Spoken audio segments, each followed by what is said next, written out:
नमस्कार. आज आपण बनवणार आहोत अतिशय चविष्ट आणि रिच असं टेक्स्चर असलेली शेवयाची खीर.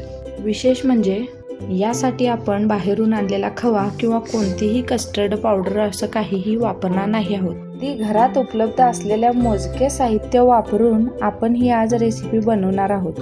So let's start. सगळ्यात आधी गॅस पेटवूया. गॅसची बटणं अशी फिरवा जसं तुम्ही कोणाचंही डोकं सहज फिरवू शकता. आणि हा बघा निळाशार तडका. आता यावर आपण आपलं भांडं मांडूया. आता यात ओतूया एकदम ताजं दूध. मी येथे 1 लिटर दूध घेतलं आहे व 1 वाटी साखर. तुम्ही साखर तेवढीच टाका जेवढा तुमच्या गोड बोलण्यावर लोकांचा विश्वास आहे.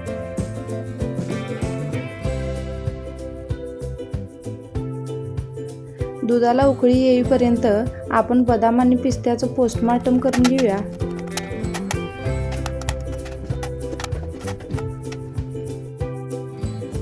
दोन 3 खजुरांच्या बिया काढून घ्या.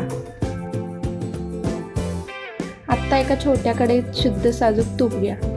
त्यात काजू, बदाम आणि बेदाणे सोडून त्यांना चांगलं गोल्डन होईपर्यंत परता. बेदाणे असे फुगले पाहिजे जसं कोणाच तरी नाव घेतल्यावर तुमचं तोंड फुगतं. आत्ता आपण घेऊया आपल्या 1 वाटी बारीक शेवया.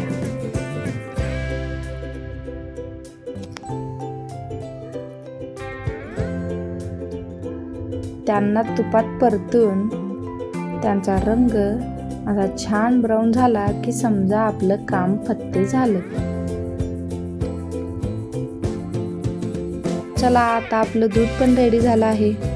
दूध थोडं आटवून घेतलं आहे. त्यात आपले फ्राय केलेले ड्रायफ्रूट सोडा.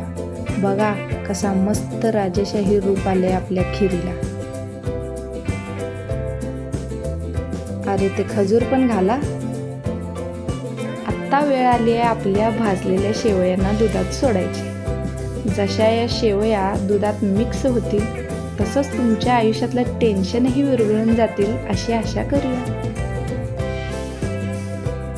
गॅस बंद करून शेवटी चिमूटभर वेलची पूड आणि थोडंसं मीठ, कारण मिठाशिवाय गोडालाही चव नाही. ही खीर पूर्णपणे थंड होऊन द्यायची आहे. झाकण लावायचं नाही. तर मंडळी आपली गरमागरम शाही शेवयाची खीर तयार आहे. रेसिपी कशी वाटली सांगा. आणि अशाच नवनवीन व्हिडिओंसाठी लाईक करा, शेअर करा आणि सबस्क्राईब करायला विसरू नका.